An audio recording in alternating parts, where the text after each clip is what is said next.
Sir हमें 10-12 हज़ार रुपये मिल जाते हैं, प्लस कंपनी तेल भी दे रही है इसका। सर मैंने अटैक रखी है, बस क्या करें जब बेरोजगारी ऐसी हो। मेरा नाम शुभम शर्मा है, मैं सर भोकरडी का रहने वाला हूँ। भोकरडी तो मोरना में ही पड़ता है। 10-12 हज़ार जो कमाते हैं इस महंगाई के ज़माने में, कुछ नहीं होता सर, इसमें नहीं होता है तो कैसे चलाते हैं फिर? बस एडजस्ट कर रहे हैं, अपने किसान हैं, थोड़ा खेती बाड़ी से भी हो जाता है।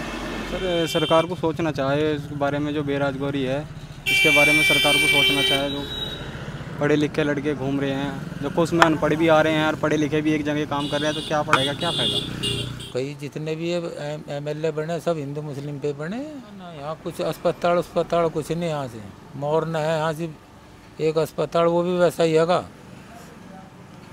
बुखार भी ठीक नहीं होता। और तो और भाई प्राइवेट अस्पताल में जाओ या कुछ मर जाओ और क्या हो। PGI में चले जाओ, कोई वहाँ से ऋषिकेश चले जाओ, वहाँ से कोई मरा हुआ आ जा, कोई मेरठ चला जा, कोई दिल्ली चला जा। यहाँ तो डेड बॉडी आवे जाता कि ठीक ठाक ना हो यहाँ कोई भी जब कैंसर का मरीज। सवाल तो उठावे नेता तो नुका मैं हो जाऊँगा जब देखे मैं चहुमुखी विकास करवा यो करवा। और कई नेता तो ऐसे हैं बढ़ाना उड़ाना, यहाँ से आते नहीं जब जीत जा बाहरी को टिकट तो मुस्लिम पे लड़े हैं, कुत्तों को भी खड़ा करो वही जीत जाएगा। और तो और देखो ये लगता है जो सरकार है हमारी ये देश हित में काम करती है, तो इसलिए लोग इस पार्टी को चुन रहे हैं। अच्छे की बात करें तो सबसे पहले बात तो देखो ये है कि सबसे पहले यहाँ पे जो है अपनी यानी सुरक्षा है। अगर हम सुरक्षित होंगे तभी हमारा देश आगे बढ़ेगा। रही बात देखो महंगाई की, महंगाई तो कभी कम नहीं होगी, सरकार चाहे कोई सी भी आ जाए। यहाँ खतरा जो है, जो ये खतरा जो होता है, जो गुंडा को बढ़ावा देते हैं उन लोगों, उनसे खतरा है। यही सरकार ऐसी है जो एक गुंडों को कंट्रोल रखती है। वारदात की बात करें, देखो अभी अगर वारदात की बात करें, अभी ये चुनाव हुआ था और इस चुनाव में ही अदर पार्टियों की कुछ सीटें निकली और कुछ सीटें निकलने के बाद ही बहुत ज़्यादा जो है उग्र फैल के, देखो मुजफ्फरनगर में देखो लड़कियों को सरेआम खींच रहे थे। ये तो इनकी कुछ ही सीटें निकली है, अगर ज़्यादा सीटें निकल गई तो फिर क्या होगा। बात करें देखो रोज़गार की, रोज़गार तो कमी नहीं है।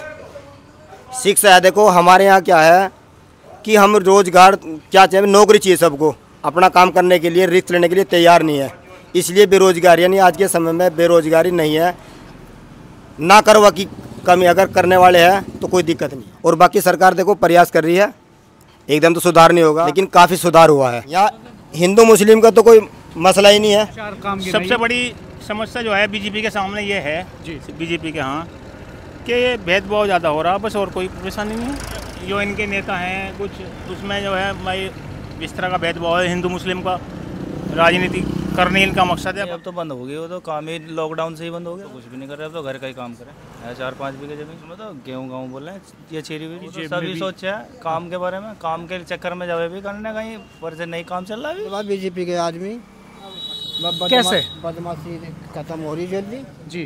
बस भाई हम तो काशगार आदमी हैं, 14 जंगल में कोई ट्वेल्व पाल रहा था, कोई 14 झोटा खोल रहा था, कोई आदमी दिख रहा। अब चैन से सुख नींद से सो रहे, 12 में भी कोई जाता नहीं, गुजारा हो रहा। 60 साल कांग्रेस की राज रहेगा, क्या करा 60 साल में बताओ जी। अपना भविष्य देख रहे हैं कि रोजगार मिले जी। नौकरी तो करनी ही नहीं है, बट नौकरी सोच रहे 30-35 हज़ार रुपये की मिल जाए, पर नौकरी करनी नहीं, बिजनेस ही करेंगे जी। भाजपा ही बेहतर काम कर सके जी। बस इसी देखते हुए जब से हम भाजपा सरकार आई है, जब से बहुत गर्व सा महसूस होता है। क्या तो ये फिलहाल खाली है, फ्री है, कोई काम नहीं है। बस काम क्या है, बस थोड़ी सी फादर की खेती वेती, बस उसे ही देख। ठीक चल रहा है खेती का काम? हाँ वो ठीक ही है, और क्या है करना खाना। मैं MSc IT हूँ, इंफॉर्मेशन टेक्नोलॉजी। अच्छा, तो आपने नौकरी नहीं चुनी, नौकरी करने का नहीं सोचा? बस जॉब वॉब, दरअसल बात यह है कि कंपटीशन इतना था तो जॉब वॉब के लिए फिर अप्लाई नहीं किया। मैनेजमेंट में तो कमी है भाई, ऊपर से ही मैनेजमेंट में कमी है। आप देखते होगे पेपर वगैरह सारे लीक होते हैं, और वो तो उनका डाटा है जो लीक हो जाते हैं, और बहुत सी चीज़ तो ऐसी होगी कि जो हमें पता भी नहीं लगती कहाँ से लीक होते होंगे पेपर। भाई करप्शन तो है ही, इसमें कोई दो राय वाली बात थोड़ी है। करप्शन तो इंडिया के अंदर बिल्कुल करप्शन है। अगर करप्शन ना होता तो सारे मैटर ऐसे होते कि एक सड़क बनने लगे, बताइए साइड में अभी यहाँ से टूट गई थी, कुछ दिन पहले आ गए, जब तक एक ट्रक उल्टा नहीं हुआ जब तक उसे सड़क को नहीं बनाई। तो तो ये तो काफ़ी मतलब आपके जैसे तो बहुत नौजवान होंगे इस इलाके में जिन्होंने अच्छी तालीम हासिल की, हायर एजुकेशन, टेक्निकल एजुकेशन हासिल की और काम नहीं मिला। अब आप एक बात बताइए, अगर MSc IT कर लेता है बच्चा तो 100 उसके ऊपर जो है अखराजात होते हैं। भाई घर भी बनाना है, शादी भी करनी है, सारी चीज़ें। अब जब तक उसे जॉब जाके मिलेगी 10-15 साल, उसमें भी आप देखते होगे कि क्या क्या मैटर हो रहे हैं। तो इतना कहाँ लंबा समय होता है, खर्चे बहुत हो गए। तो इंसान कुछ ना कुछ करना चाहता है कि भाई 2 पैसे की कहीं से आमदनी हो और अपने जितने भी उसके फुलफिलमेंट्स है उसे पूरी की जाए। अब उसमें यह है कि कंपटीशन पता लग रहा है कि 100 वैकेंसी, 10 लाख आदमी बैठ रहे, उसमें भी जो है पेपर लीक हो रहे हैं। तो कहाँ से जॉब वॉब के कहाँ मैटर, पॉलिटिक्स से। अब उसमें पॉलिटिक्स में वही मुद्दे उठाए जाएंगे। जब देखते हैं कि इलेक्शन आ गए तो तब तो थोड़ा बहुत मुद्दा उठ जाता है। जब सरकारें बन जाती है, अपनी अपनी सत्ता, कोई विधायक और सांसद बन जाते हैं तो वो क्षेत्र में आगे देखते भी नहीं है कि क्या हो रहा है क्या नहीं हो रहा है। मैनेजमेंट की कमी है। भाई आप ये देखो कि इंडिया के अंदर क्या नहीं है। अगर आप हिंदुस्तान के अंदर गल्फ देखना चाहते हो तो राजस्थान चले जाओ, स्विट्ज़रलैंड देखना चाहते हो तो कश्मीर चले जाओ। क्या चीज़ नहीं है यहाँ पर? कोई खनिज ऐसा नहीं है जो यहाँ ना हो, किसी भी चीज़ की कमी नहीं है। लेकिन अब प्रॉब्लम वही है ना कि कहाँ तक मैनेजमेंट को सुधारेंगे। अब जब ऊपर से ही एक जूस बेचने वाला जूस में पानी मिला रहा है, एक दूध बेचने वाला दूध में पानी मिला रहा है, ऊपर से जब नीचे तक करप्शन है तो कहाँ तक बच जाएगा।